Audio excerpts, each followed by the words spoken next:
नमस्कार, आपका स्वागत है। भगवान श्री कृष्ण ने कलयुग में उत्पन्न होने वाले स्त्री और पुरुष के कई लक्षणों का वर्णन किया है। कलयुग में स्त्री और पुरुष को पाप करने में जितना आनंद मिलेगा, उतना ही दुख और कष्ट उन्हें पुण्य कर्म करने में होगा, किंतु इनके द्वारा मिलने वाले फल भी वैसे ही होंगे।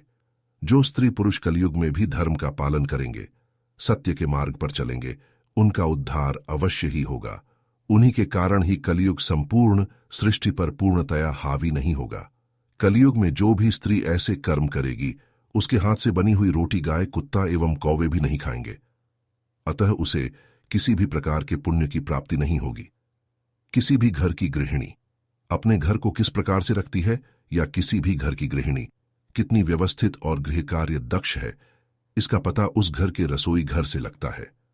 एक स्त्री का रसोई घर कितना व्यवस्थित है, सभी सामान किस तरह रखा गया है, भोजन सामग्री साफ और सही मात्रा में है या नहीं है, वह कैसा भोजन बनाती है, इत्यादि बातों पर तो सभी का ध्यान रहता ही है। साथ ही सबसे महत्वपूर्ण बात यह है कि उस महिला का रसोई घर कितना साफ और स्वच्छ है। जितना सलीकेदार और स्वच्छ एक स्त्री का रसोई घर होता है, उस परिवार के लोग भी उतने ही स्वस्थ और प्रसन्न रहते हैं, क्योंकि स्वच्छ तरीके से बना भोजन अच्छा स्वास्थ्य देता है और अच्छे स्वाद वाला भोजन मन में प्रसन्नता भर देता है। दूसरा प्रमुख स्थान है किसी भी घर का स्नान घर, यानी कि बाथरूम और शौचालय। किसी भी घर का स्नान घर और शौचालय जितना साफ और स्वच्छ होता है, उस घर के लोग बीमारियों से उतने ही बचे रहते हैं, क्योंकि अधिकांश बीमारियों का कारण अस्वच्छता ही होता है और स्नान घर और शौचालय यह बीमारियों का मुख्य घर माना जाता है। आपने देखा ही होगा कि दीपावली पर लगभग सभी हिंदू घरों में सबसे पहले स्नान घर और शौचालय को साफ किया जाता है, और दीपावली का सबसे पहला दीपक भी स्नान घर में ही जलाया जाता है। इसका कारण यह है कि दीपावली पर मां लक्ष्मी जी की पूजा की जाती है, और मां लक्ष्मी उसी घर में आती है जिस घर में स्वच्छता रहती है।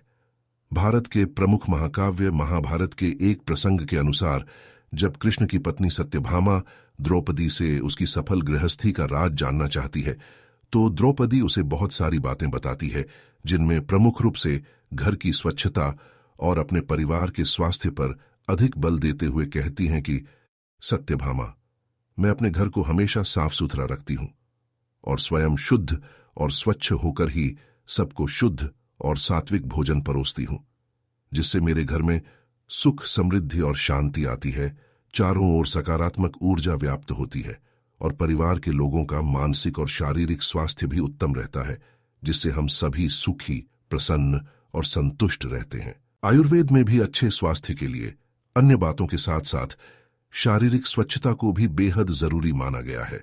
शौच के बाद हाथों को धोना, साफ पानी से नहाना और दांतों तथा अन्य शारीरिक अंगों, विशेषतः शरीर के आंतरिक अंगों की स्वच्छता पर अधिक बल दिया गया है। महिलाओं को तो खास तौर पर अपनी शारीरिक स्वच्छता का ध्यान रखना चाहिए, क्योंकि उन्हें माहवारी के साथ ही अन्य कई आंतरिक परेशानियों का सामना करना पड़ता है। पुराने जमाने में महिलाएं सुबह उठते ही नित्य कर्म से निवृत्त होकर पहले स्नान करती थी, उसके बाद ही रसोई घर में प्रवेश करती थी और सबके लिए भोजन बनाती थी। माहवारी के दौरान रसोई घर में प्रवेश नहीं करती थी, क्योंकि पहले लोग खाना खाने के पहले भगवान को भोग जरूर चढ़ाते थे, और भगवान का खाना तो बिना नहाए बना ही नहीं सकते हैं। हालांकि आज के एकल परिवारों में ऐसा चाहकर भी संभव नहीं हो पाता है, क्योंकि एक ही महिला को घर के सभी काम करने होते हैं। परंतु सभी नहीं, लेकिन कुछ महत्वपूर्ण बातों का पालन तो हम कर ही सकते हैं। खाना बनाने के पहले और बाद में कुछ सावधानियां बरतनी ही चाहिए, जिससे परिवार में सभी का स्वास्थ्य अच्छा रहता है। स्वच्छता का सबसे अधिक ध्यान शौच से आने पर रखना चाहिए।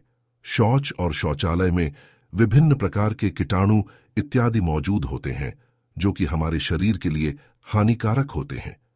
वहीं कीटाणु हमारे नाखूनों में फंसकर हमारे स्वास्थ्य को हानि पहुंचा सकते हैं। इसलिए आयुर्वेद में भी हाथों के साथ साथ नाखूनों की स्वच्छता पर भी ध्यान देना बेहद जरूरी माना है। हमारे विभिन्न पुराणों में भी स्वच्छता का महत्व बड़े ही विस्तार से बताया गया है। यहां तक कि घर की स्वच्छता को विचारों की स्वच्छता से भी अधिक महत्वपूर्ण माना गया है, क्योंकि हमारे विचार जैसे होते हैं, हमारे आसपास का वातावरण भी वैसा ही होता है। दूषित विचारों से घर में भी नकारात्मक ऊर्जा का संचार होता है।